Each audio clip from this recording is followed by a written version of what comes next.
সমালোচনা তোমার লাইফে থাকবে।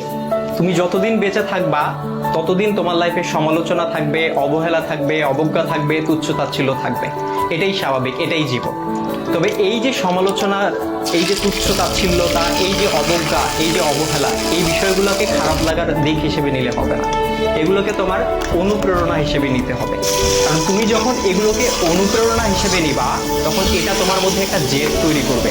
আর যেই জেদটা তোমাকে কঠোর পরিশ্রম করতে কি করবে ভাইয়া?